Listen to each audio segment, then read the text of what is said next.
kulan qada sharaf oo lagu soo dhaweynayay danjiraha safaaradda dawladda federaalka Soomaaliya u fadhiya dalkani Koonfur Afrika madax ka socotay wasaaradda arrimaha dibadda ee xukuumadda dalkani Koonfur Afrika kaasoo ay ka soo qayb galeen qaybaha kala duwan ee jaaliyadda Soomaaliyeed ee ku dhaqan magaalada Johannesburg ee dalkani Koonfur Afrika kulankan ayaa intii uu socday waxa ka hadlay qaar ka mid ah mas'uuliyiintii ka soo qayb gashay kulankani waxaan u rajaynayaa dhagaxii koowaad baa meel la dhigay dhagaxaasi asaaska la dhigay waxaa la rabaa in lagu koriyo cadaalad hadda ka horna waa sheegnay haddana waa ku celinaynaa waxa keliya oo kulligeena deeqa waxa weeyaan inaan cadaalad isugu adeegno in waajibaadka annagana saaran iyo xuquuqdana nagu leeyahay iyo midda dadweynaha Soomaaliyeed oo ku dhaqan South Africa lagu leeyahay noo kala cadaadaan. We signed an agreement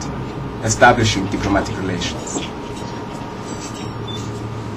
That agreement was signed by the then Minister of Foreign Affairs for the transitional federal government.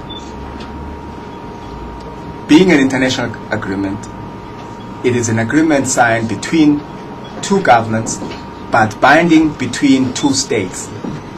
And so it's an agreement that persists notwithstanding any change of government.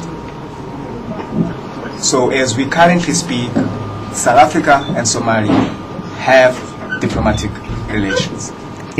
imaatinku danjiraha Soomaaliya oo fadhiya dalkani Koonfur Afrika uu dib ugu soo noqday dalkani ayaa wuxuu ku soo beegmayaa xilli xukuumadda Koonfur Afrika ay dib u soo celisay dad Soomaali ah oo doonaya inay dib ugu noqdaan dalkoodii hooyo iyadoona uu safiirku wacad ku maray inuu wax ka qaban doono dhibaatooyinka kala duwan ee loo geysto Soomaalida ku nool dalkani Koonfur Afrika. Cabdinaasir Soomane, telefishinka caalamiga Universal TV, Johannesburg.